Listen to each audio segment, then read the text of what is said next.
Welcome. Thank you so much for joining us for this conversation on how to harness geospatial data for SDG 11, Sustainable Cities and Communities.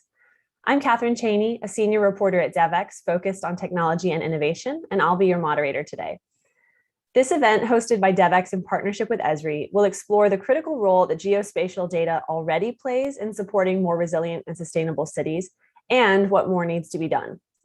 So just for a bit of background, today, 55% of the world's population lives in urban areas.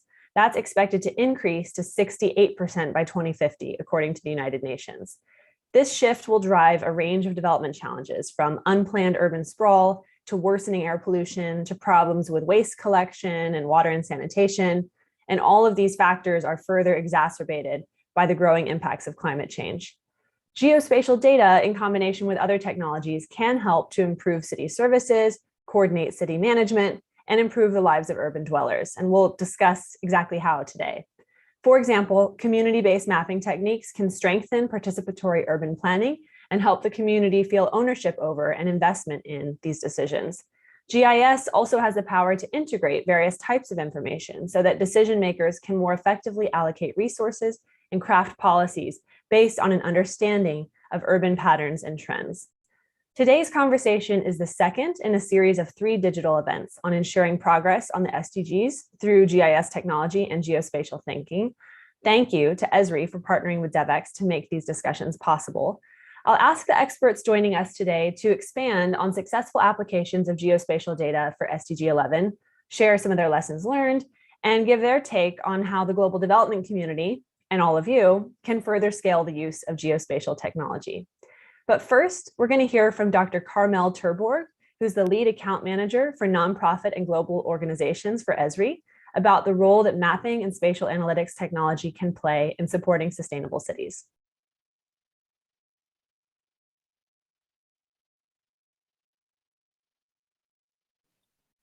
Carmel, thank you so much for joining us. Thanks so much for having me. So your focus is on GIS and sustainable development broadly. That includes urban management, but also humanitarian assistance, food security, among other topics.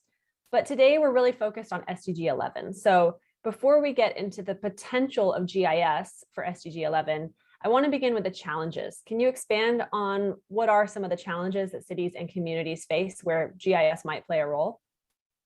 Certainly.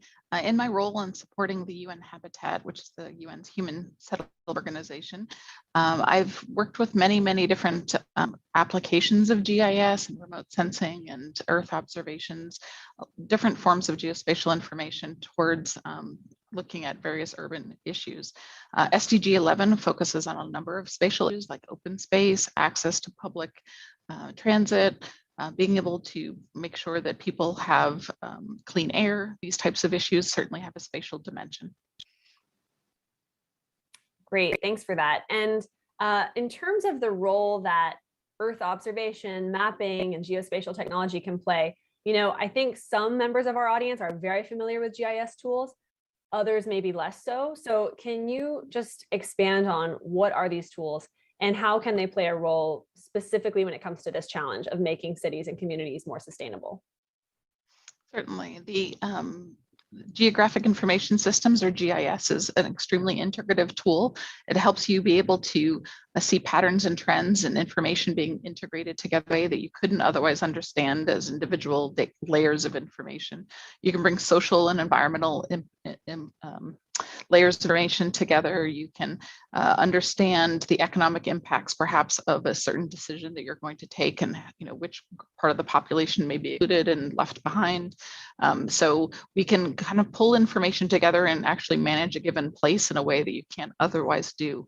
It really gives you a holistic view of what's happening in a given location. And in an urban environment where you do need to look at the density of the people living together, the infrastructure, the potential for impacts from things like storms and extreme weather events that might happen due to climate change or other aspects of where cities are formed. These types of dimensions of cities and urbanization these days really need to be analyzed well and planned. We need to have really strong planning and design efforts using GIS so that you can understand not putting in a particular neighborhood or a particular bit of infrastructure, how will it affect the entire community?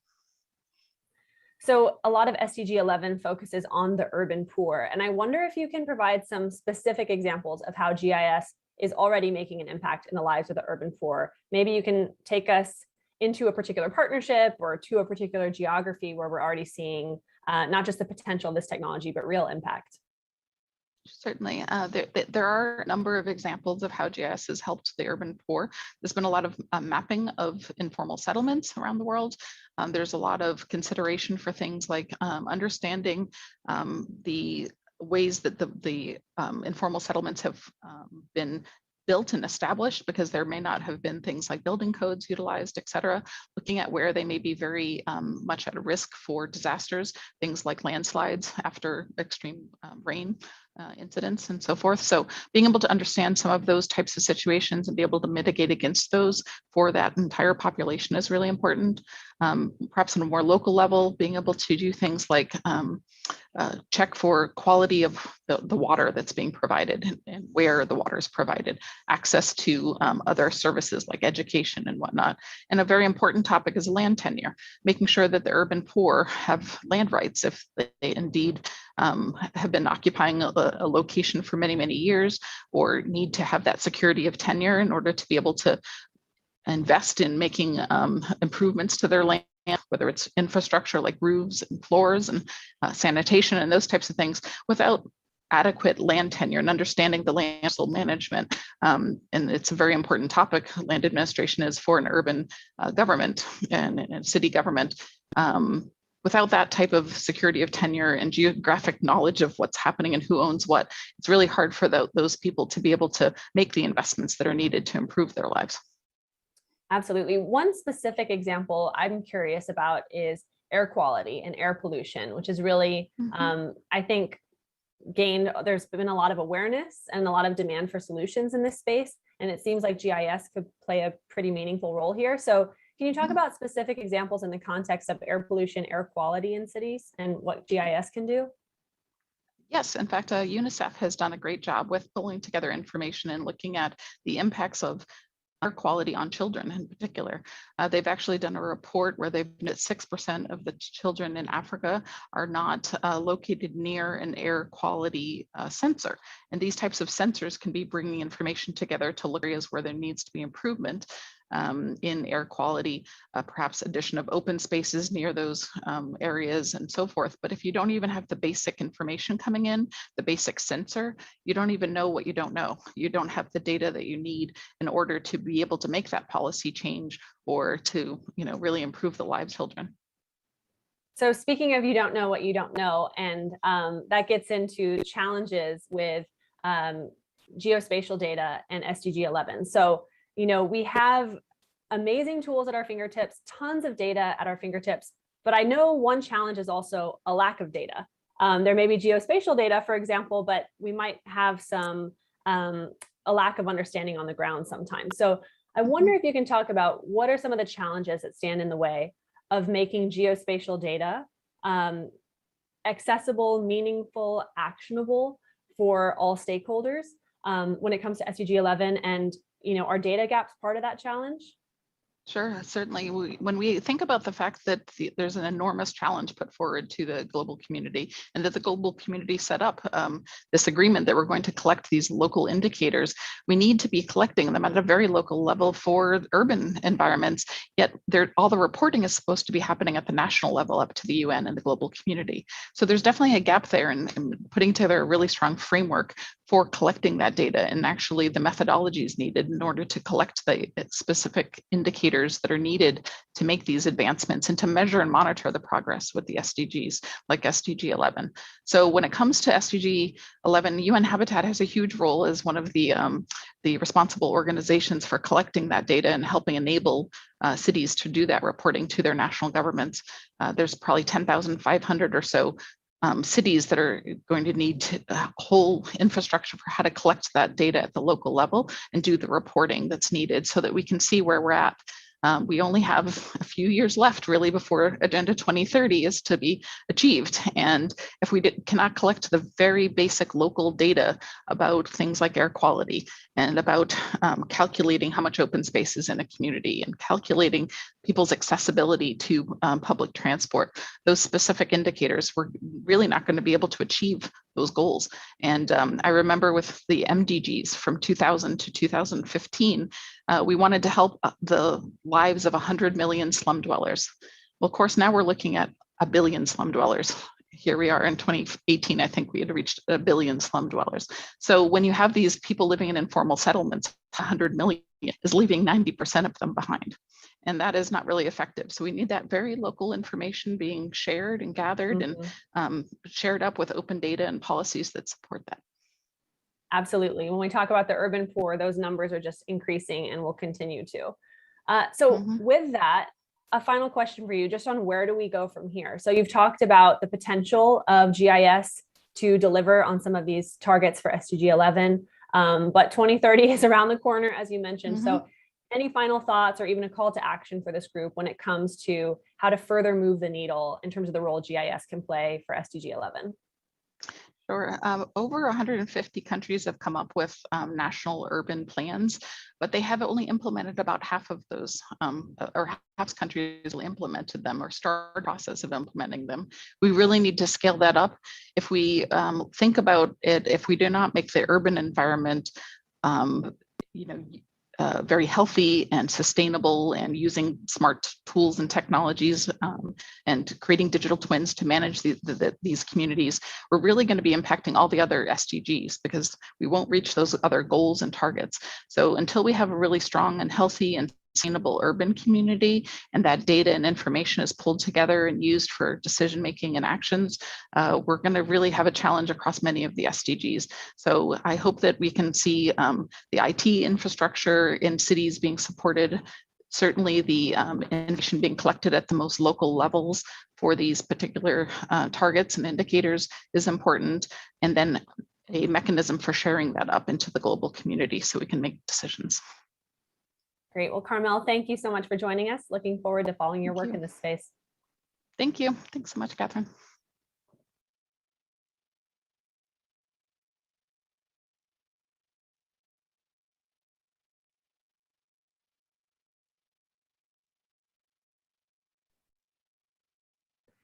So SDG 11 is focused on making cities and human settlements inclusive, safe, resilient, and sustainable. And you can see why a goal like that would benefit from, as Carmel put it, a holistic view of what's happening in a given location. And that's where GIS comes in. I'm thrilled to be joined by experts from around the world who will be discussing how to convert this geospatial data into meaningful information for decision makers and for citizens. Would love to hear that angle as well. We already have some great questions coming in. I love seeing where people are tuning in from around the world. I would encourage you to put those questions in the Q&A function if you're joining us here on the Zoom webinar. It'll make it a little bit easier for me to find those questions, but I look forward to not just asking the questions that I have, but making sure that this is as useful for all of you as possible. So keep those questions coming. I want to go ahead and welcome our panelists. So first we have Dennis Mwaniki, who's a spatial data expert for the Data and Analytics Unit at the United Nations Human Settlements Program, or UN Habitat, which you just heard a little bit about. We're also joined by Her Excellency Thoraya Al-Hashimi, Executive Director of the United Arab Emirates Digital Data Enabling Sector. And finally, Ms. Rosario Justi de Perez, who's the chair and who's the Director of Urban Studies for ESRI Venezuela. Welcome to all of you, and thank you so much for joining us. So I'd like to start with a question for Dennis, and we'll start with a question just to get to know each of you and your connection to this topic of GIS and SDG 11, and then I really hope to be in conversation with each other. But Dennis, we just heard a little bit from Carmel about UN Habitat's work, and basically I want to hear a little bit more. How does UN Habitat use geospatial data on SDG 11 monitoring and reporting activities and your work on sustainable urbanization more broadly? Thank you very much, Catherine, and hello, everyone. It's great to be here today. So I think Kamel already gave a very good overview for us. And for those who don't know, the mandate of UN Habitat is to promote sustainable cities and communities. And for this, and also to promote adequate shelter for all. And within this work, we also given the honor to be the main custodian agency for SDG 11, which deals with sustainable cities and communities. Within this goal, in totality, it really talks about cities and it has different targets. And within these targets, we have indicators. So the role of GIS is really cross-cutting, one from the perspective of all the indicators and all the targets have a physical connection. So ideally, you need to translate each and every single indicator or target to space, because then has an implication in terms of the people you deal with. It has an implication on the kind of intervention you need to make in different contexts. So, but within the target is the goal itself, we still have indicators which actually rely fully on the use of geospatial information, Earth observation near geospatial GIS processing technologies, and even in many contexts also volunteer data from crowdsourcing. And some of these indicators, we have, for example, 3 indicators. More than 75% of their computation relies fully on the use of geospatial information. So we have like one indicator on that looks at how cities expand or how they grow. This would be external growth, but also internal growth. We have another indicator that looks at the transport provision in cities and how that public transport systems are used in cities. And this is very mapping heavy because we usually look at where the transport stops are, where the networks are people able to walk or to move from their houses to the transport stops, and what kind of time is spent during in the transport network to the ease of access to different opportunities. Then we have another indicator, I think that Kamel was mentioning earlier, about the provision and access to open spaces in cities. And this is very important because it deals a lot with the quality of life. It has a lot of implications on the quality of life. In many places also has implications in terms of the kind of environment people also live in cities. Again, this is an indicator that more than 80% relies on the identification of the open spaces in cities. What is their character, what is their nature, but also how accessible would they be. So this data itself is produced, one, by mapping, and mapping from different sources, like from Earth observation sources, but also like physical mapping, manual digitization, or getting data volunteered from different communities. The beauty I see a lot in the use of GIS, again, in this is when you're presenting this data to like users or even cities are generating this data, they can actually see the gaps. So for example, when you're looking at transport, when you map the location of the public transport stops, you really start to identify the gaps in your city where you need to provide more stops, or where you need to invest more in the network so that you make much more people able to access. So this for us really it is just a stepping stone. Everything else now rotates around that, how we map cities, how we understand. Then it becomes like a different layering of many attributes, which then contribute generally to the provision of better planned cities, places where we encourage more better environments for everyone, slum upgrading programs, and so on and so forth. And this ultimately contributes to one of our 4 main pillars that UN Habitat works on, that is the working towards reducing the spatial inequalities in cities, but also between cities and rural communities. Thanks. Absolutely. And great points that it's not just inequality between cities and rural communities, but within cities as well. Lots of issues with inequality and the role that mapping can play in addressing that. So thank you, Dennis, for those great examples. I'd love to transition to Thoraya now and hear from you what you're doing when it comes to GIS and SDG 11 in the UAE. What do you see as the greatest potential for GIS in helping to realize some of the goals of SDG 11? And how are you working to provide examples of that in the UAE? Thank you, Catherine, for the question, and for Isri and Divix for the opportunity to be part of this panel. So your question has 2 different parts. The first part is about the potential that I'd like to highlight and then the second part in realizing and fitting it into a larger context on how can we carry it forward, and then give an example. So answering the first question, the first part of the question, geospatial information reflects our nature and builds up environment in which humans are living and being served with a wide range of services. environment is changing, and economics activities are also taking place. So when geospatial information is associated with the statistical information and the relationship to the futures, this simply intellectual help us connect things and understand phenomena leads to better manage the nature, the artificial asset, as well as the effect resource allocation. So going to the second part of the question on the development of the national digital system ecosystem, in line with this, the National Statistic Office where we come from, which is FCSC, we play a key role in contributing to UAE digital ecosystem through the right technology and tools, with affecting governance and guidance for a successful data exchange between the different sectors and parties we have here in the government.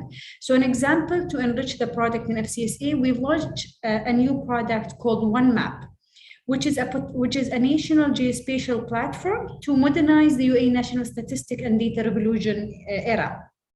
The core of OneMap is a concept where the geospatial data collaboration simply join activity between more than 25 government entities, and it results into hundreds of maps, millions of geospatial data, records for more than 20 GIS dashboards. All together, they feed into one ecosystem so people can see things into a GIS platform that are more effective and then can take decision. So talking about the SDG, and since more than 50% of our SDG target have an urban component, a compliance from SDG indicator is only possible with GIS. So in FCSC, what do we do to monitor these things? We take the ratio of land consumption rate to population growth rate. We calculate the annual mean level in fine of particular matters. And then, sorry for that, in evolution rural population with access to rural road, we check the rural accessibility index, which is the RAI. And then we also ensure population access to staff, inclusive, accessible, green, and public spaces. So in our SDG GIS compliance journey, we rely on a variety of data sets, including the national admin data, the national population grids, municipality geospatial data, and many more. So to conclude, as an NSO, we play an important role in harnessing GIS and Earth observation to ensure a number of SDG indicators that can be measured, monitored, and produced. Thank you so much for those examples. And I see we have one question coming in on affordability of these tools in low resource settings. So I hope that's something we can get to as we move into conversation is, different countries and different communities and different organizations have different resources to actually take this challenge on and utilize GIS tools. So how does affordability come into play and what are the options? I'd love to go to Rosario though. I'm just really curious to hear more about how this applies in the Venezuelan context. You've spent more than 3 decades using GIS technology to manage urban challenges in Venezuelan barrios. And I wonder if you can talk about how this technology improves upon conventional planning programs.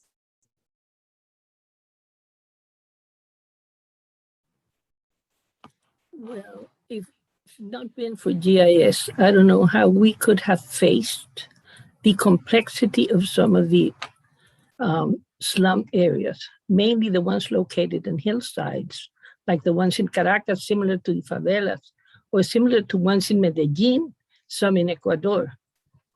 When you face the problem, just the magnitude is so overwhelming that you just say there's no solution for this. And that was our first impression when we once faced Petare in Venezuela, that is extremely density. It's a high density located in mountain areas.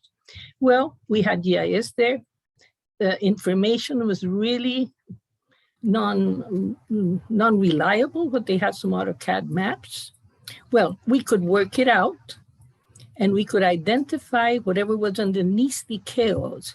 Because the problem is when you face that, you think, oh, no, there's no solution. We have to eviction would appear as the first solution, but that's a great mistake.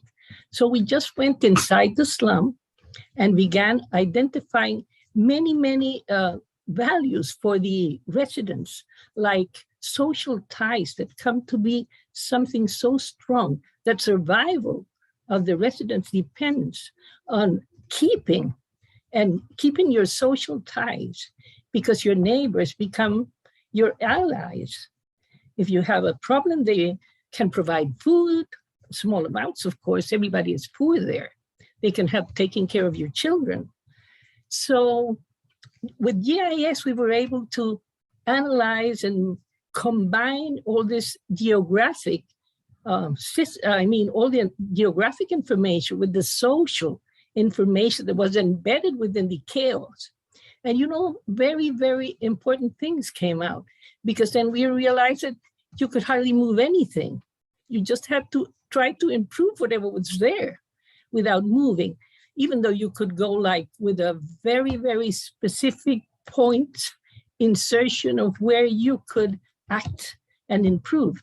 And maybe these points, very small points of improvement, could become, the places that would expand towards better living areas. They were like the points of a beginning improvement. So I think if not been for GIS, we wouldn't have been able to combine so different information like social relations between neighbors that are strong within some small areas, but still would expand a little bit over. And by the face recognition, you could say, I belong here and I want these people to be kept here because I trust them. So that's a very like a poetic point of view.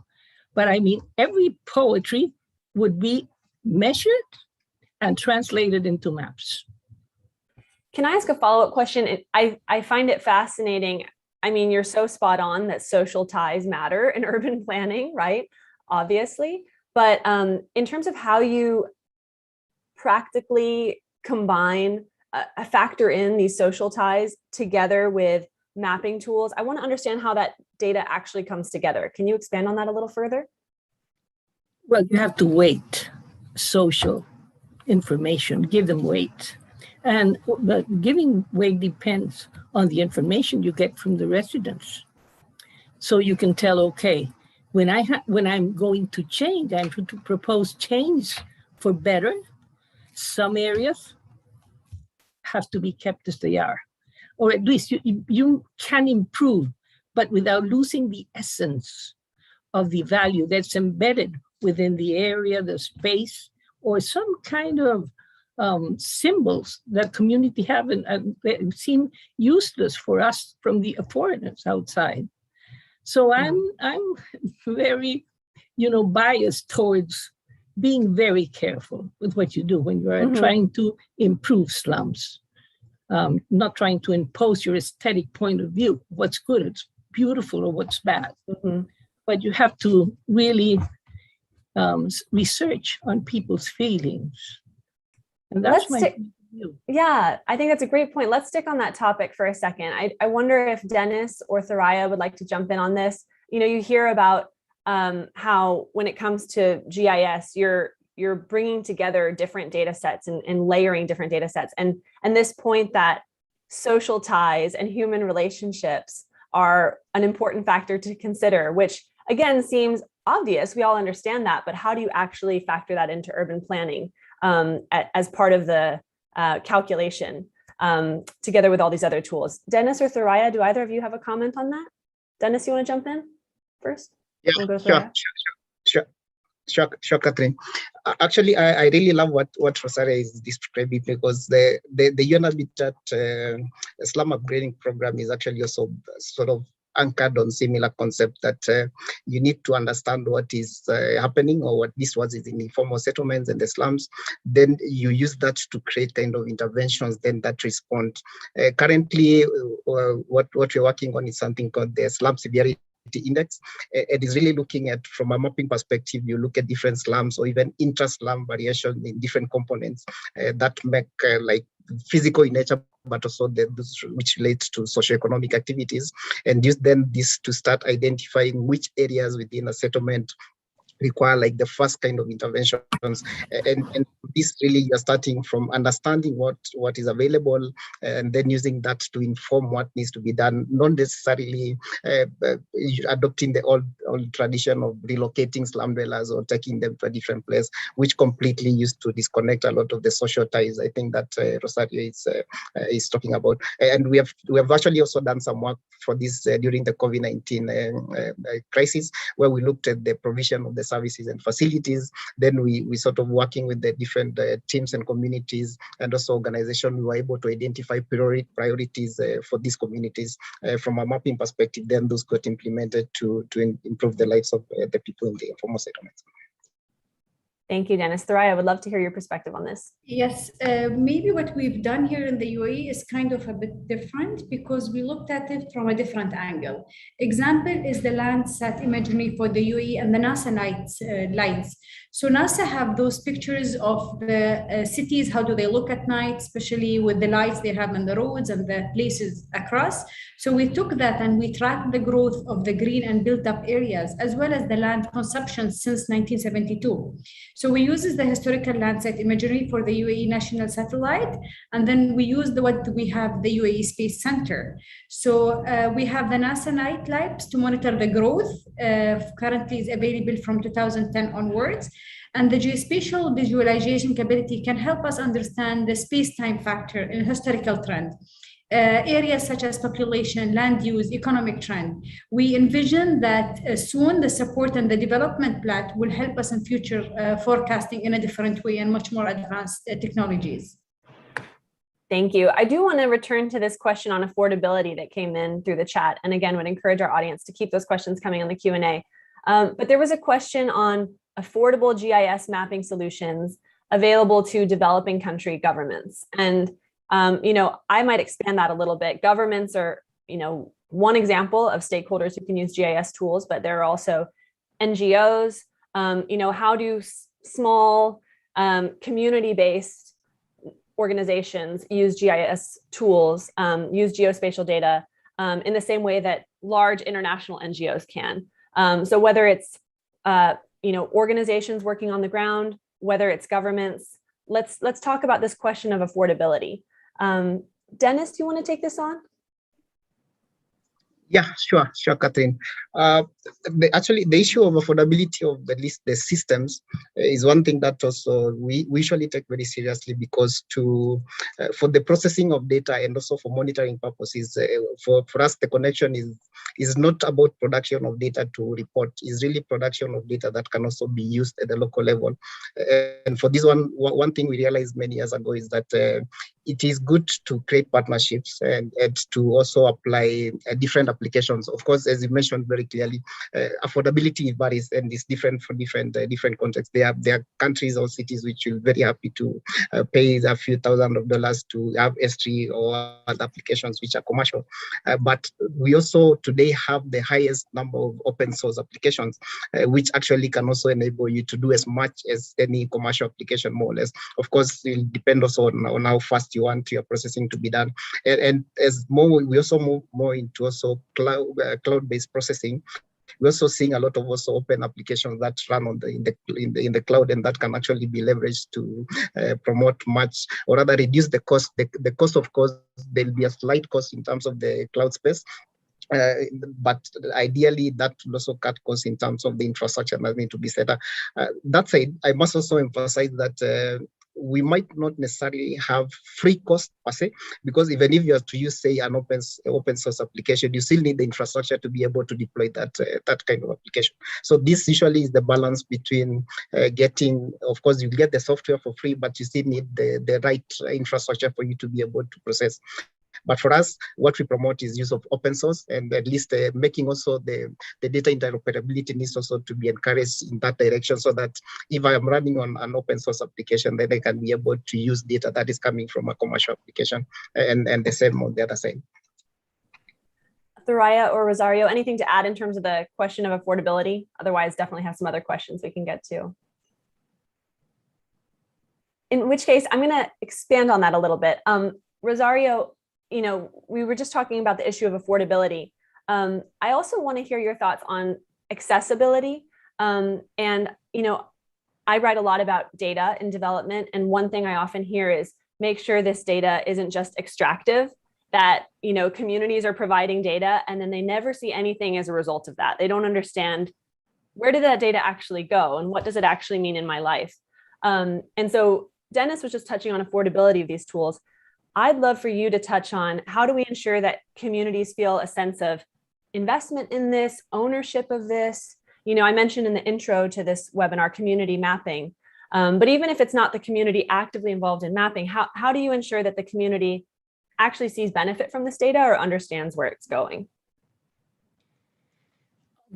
One of the things that I have an experience working with Esri is that they are socially oriented. I know they are mapping, they have all the techniques and so on, but they have the GIS hub that's cloud-based, and it's been working for community participation. Also, ArcGIS, they are the cloud-based software that anyone can use, and they are very, very useful for community participation. So I think there are many things that are affordable, and there's been many donations also to ONG. I don't know if you say ONGs. I'm using the Spanish translation. But NGOs maybe? NGOs, non-governmental organizations. Sorry, NGOs. And actually in Venezuela, we've spread out all around. NGOs have many, have had donations from Esri for working in planning. I see a related question coming in the chat from someone, in the Q&A from someone from Namibia. A related question, so I'll just pose this to our panelists. How do we incorporate community values in data collection tools, not just making the data available to them? So again, I think this is along the lines of community buy-in, participation. Thoraya, is this something you'd like to comment on? Yes, Catherine. So this is kind of carrying on my opening question where I said there are multiple sources of data that feeds into the GIS platform. And I'd like to shed light to examples that we carry on. So we rely on a variety of data sets, including the national admin data, national population grid, municipality, and all these things. And then example that can be given on the developed our nation grid is how do we use the water and electricity meters data where it helps us identify up-to-date locations of active household with distribution of residence units. And then also how do we check the building and the land use data sets from the municipality and ministries for energy and infrastructure, satellite imagery, where we extract build-up areas to make sure their assets population estimate map for local statistical things. All these things are there to be set, and with the support, because community do develop data without them realizing that how much important data or how much data do they produce with every single thing they do daily. When they live in a house, when they use taxis, whatever they do, there are data populated behind it. Taking that data, putting it on different layers, making it accessible for them as a community to benefit from, or for decision makers to take future decisions, whatever benefits the nation, is the core important to making sure we all benefit from it, whether we are users of community or we are feeders of data. Thank you. I want to understand, I love that specific example, and I want to dive into a few more specific examples. So we discussed at the outset of this webinar, and Carmel provided a few examples of how GIS can improve the lives of the urban poor, their quality of life. And I want to hear from each of you, what are some examples that you find the most compelling and what more needs to be done? So, if you were to sit at a table with other stakeholders and point to, here's an example of why these tools matter, and if only we did this, we could move the needle even further. What is that example that sticks out in your mind? And what would sort of be the case you would make for what more needs to be done? Maybe we'll start with Dennis. Sure, Catherine. I think again, I'll give an example or several examples, at least from the work of UN Habitat. And one project and one activity that I've found to be really very impactful was a program in Iraq.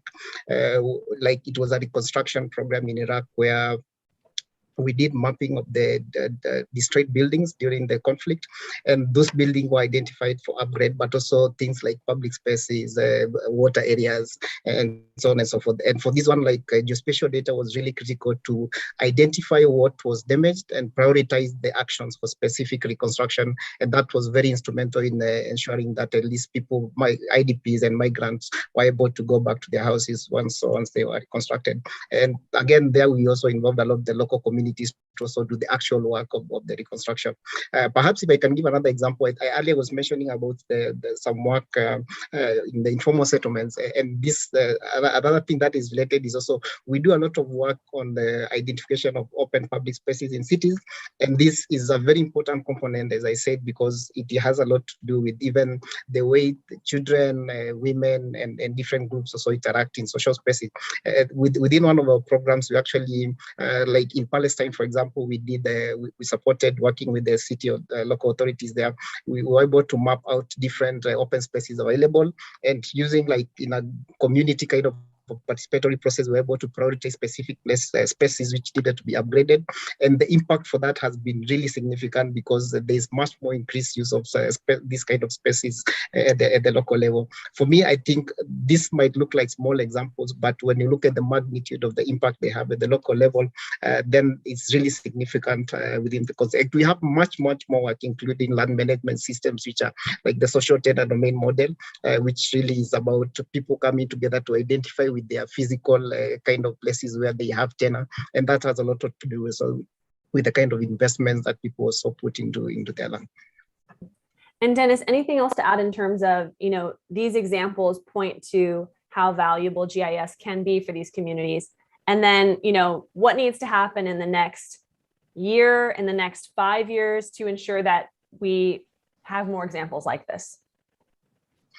The one thing that I always find to be a bit challenging, at least from working fully from a data perspective, is the issue of trust, and really having different, I don't want to call them tiers of government, but different users, different components or different parts that to really trust geospatial data in its entirety. I'm sure even Troy would bear me witness that sometimes the link between statistical data and geospatial data is still not very, very well integrated.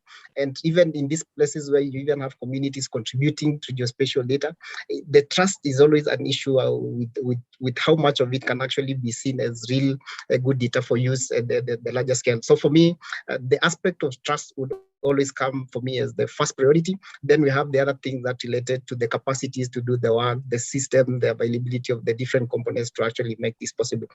But for me, trust is very key. If we achieve this, then we are able to really progress and upscale a lot of the innovations and interventions that we make. I see Thoraya nodding as Dennis brings up trust, and I definitely encounter that in my reporting on technology as well. Can you just share your reaction and how that comes up in your day-to-day work? Dennis just tapped in. It's the importance to adopt a policy regarding data.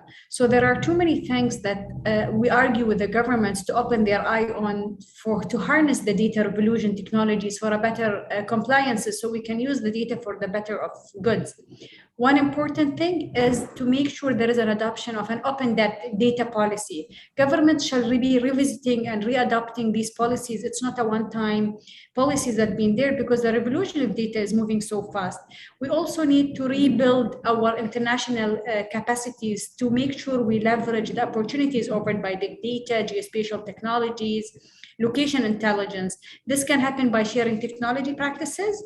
It can be by the machine learning techniques, coding programs across the world to build and leverage the skills, so we are all in it together. We also seek now, with the technology moving, that why not provide a free high resolution imagery data procedures that is challenging? And it's good because those high resolution pictures or resolution data imagery are already there. It's just that make it public for use, and then they get translated into policies and decision maker for everyone. Thank you. And Rosario, I'd love to hear really just a story from you. I mean, you kind of painted the picture for us, and it's something I've been able to see up close, but not everyone has, of the barrios in Caracas.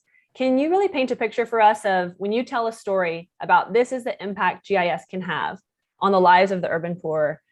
in Caracas, what is the story you tell? And in the same way I pose this question to Dennis, how do we ensure we have more stories like that? What stands in the way? I think people in the slums, at least, have begun understanding that there's a way out if you accept that, let's say, NGOs could play a role getting people involved in working out the main things at the slum, their main characteristics. Some things we did that were very useful was, within the plan, we identified small areas that we supposed were communities. But then we had to test with the residents if there really was a limit for their small cell. And it was so interesting when they saw the maps, because providing maps, accurate maps, I think would be one of the best actions to take place, because they actually are surprised when they see where they live and can identify, oh, here somebody lives here, he's my friend. This one I really can't trust, and so on. That's what I think. I mean, you can begin we have to begin from the inside. At least that's my experience. Even though I'm a designer, I became so impacted by the idea that design can't solve everything. We have to go inside some social needs people have and the different view of what really looks good for them. That didn't look good for me, I mean, from the aesthetic point of view, but you have to accept that people there have a special way of viewing life and values that's completely different. So you have to understand that.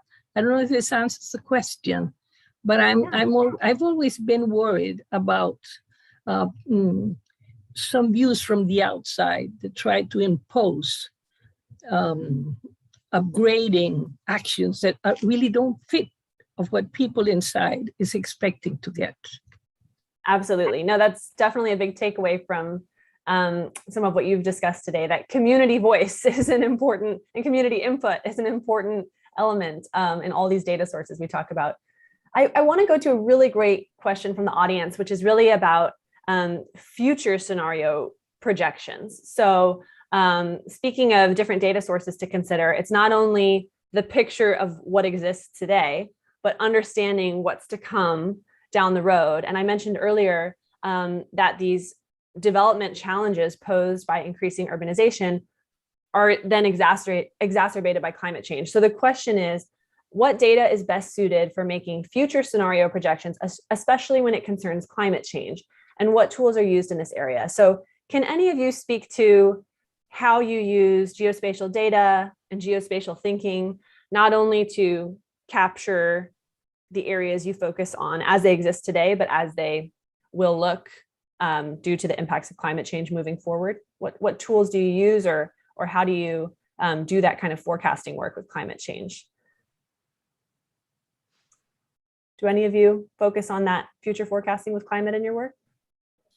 Catherine, we do not, Catherine, if I may ask that, I may answer that question. We do not focus on the future forecasting or what's happening globally, but we do have those Earth-related indicators that we monitor, because there is always an average standard internationally.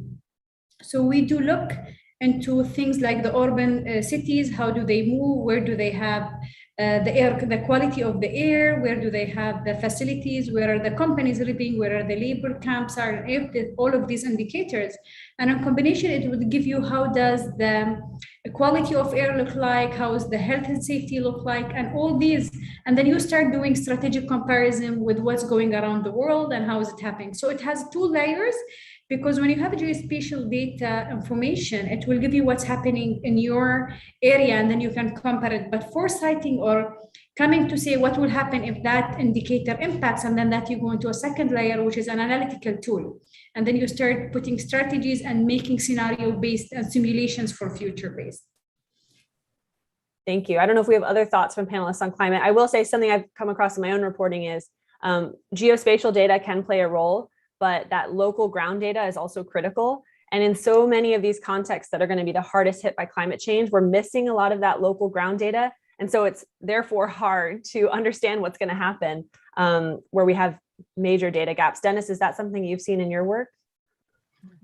Yes, Catherine, and for me, perhaps I come from more from a resilience perspective, where the mostly the interest, for at least from my limited knowledge, perhaps in this field, is that we from Your Habitat side, we're really interested in looking at the risk factors for like climate change, like in cities. Again, our interest in cities. So a lot we look at, like, where do people settle? Are they, like, what are the kind of historical trends, like say things like flooding that are associated with the changing times, and what with the new settlements, say informal settlements happening across the riverbanks, and also people cutting down trees to expand cities. What are the likely impacts on this, and in particular for the high risk zone, what kind of resilience then would need to be built for these specific areas? So I totally agree that that link between the global data, in a manner of speaking, and the local data that is actually coming from the ground is something that we must never ignore.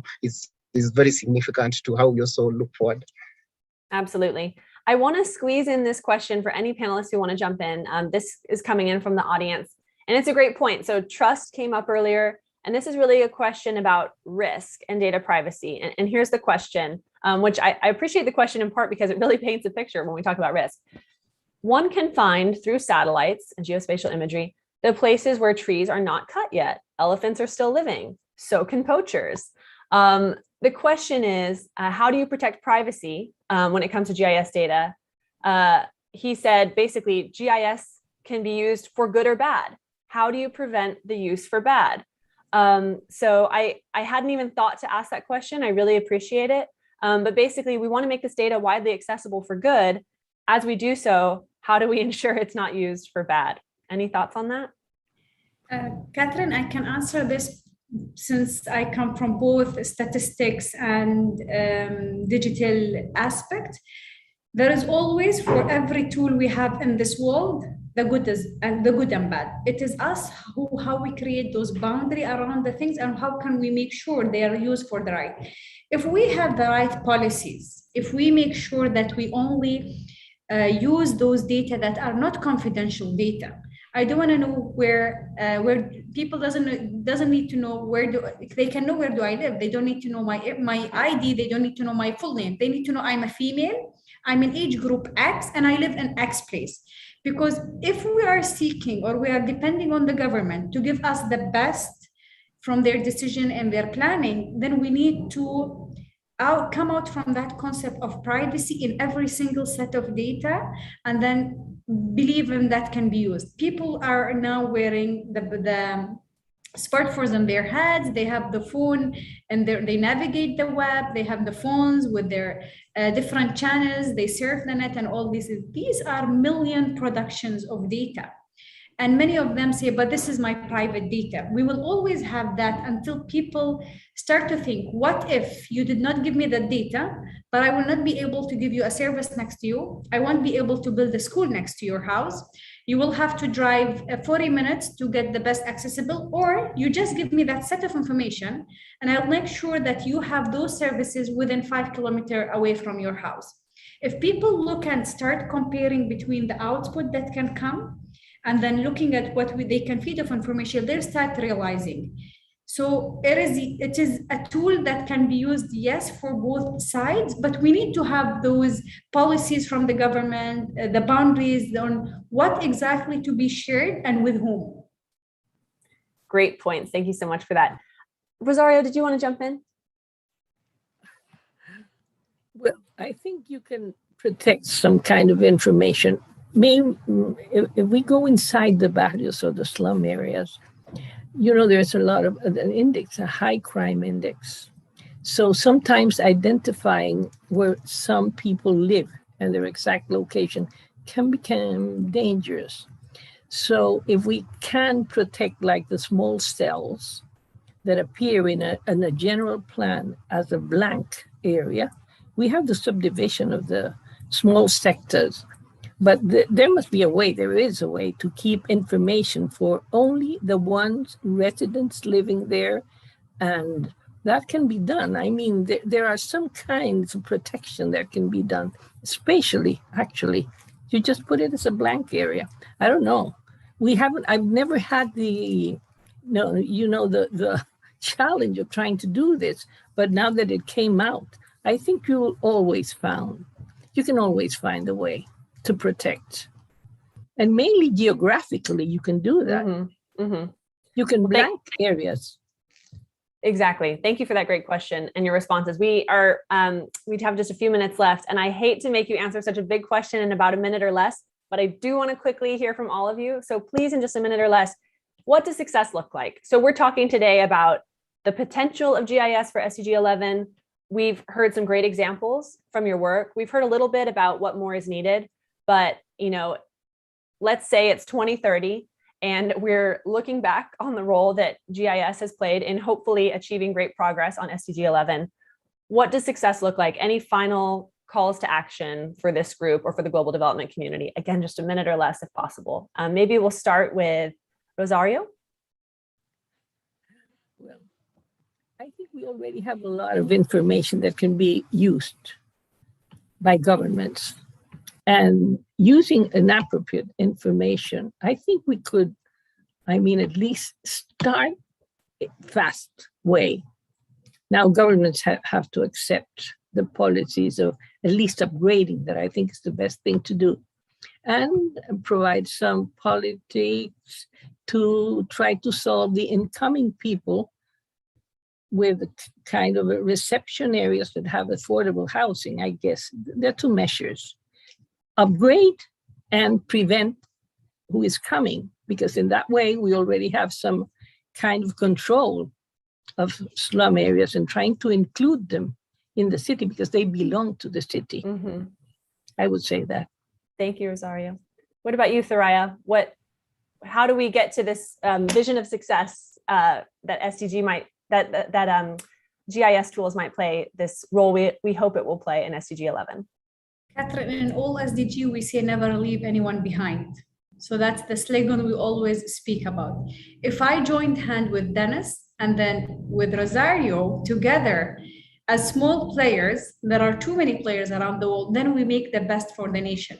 We still work in isolations, okay? We still look at what's best fit in our country, what's fit in our boundaries, and then we never we don't look into one step further, how does it look?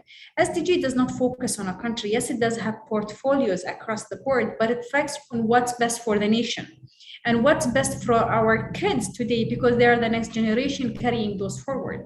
So if we focus on how to leverage things for the younger generation together, as a one sound, agreeing, having those international committees where we speak of each other. I can have my plan, Dennis can have his plan, Rosario can have their plan, but we don't align. So the more we align with each other, the more we can make things effective, and then we carry it to the best of the nation with the next generation. That's great. Combining SDG 11 and SDG 17 partnerships for the goals. I agree. Dennis, thoughts from you on a call to action for this group? Where do we go from here to see real success? For me, success is really a much more collaborative, much more working together world where we have everyone empowered to actually contribute their small part, as I think as Thoraya says. I want the community to do their part to contribute to the monitoring, but also to the call for action for things to be done for them. So, and with this collaboration, another thing that will need to come out is also non-duplication of efforts. The more we collaborate, the more we start to streamline the processes, as opposed to 5 organizations doing the same thing and repeating what someone else has done. I think that those resources can be used to actually empower more communities to actually apply some of the technologies and resources. So for me, that is what success looks like: more collaboration, more partnership, more empowerment for all of us to go in the same direction. Thank you. And that's part of why conversations like this are so important. So with that, I want to say thank you to our panelists. I'd also like to thank Esri for partnering with DevEx on this series, exploring how GIS technology and geospatial thinking can advance progress on the SDGs. And we'll be hosting the 3rd and final event in this series, Leaving No One Behind, Tackling Inequalities Through Geospatial Data, on November 18th at 10 a.m. Eastern Time. Thanks so much to our audience for tuning in, and we hope to see you soon.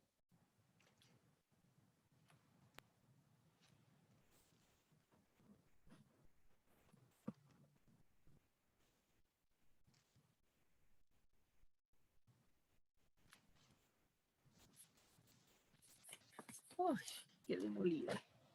Bueno. Ya salí de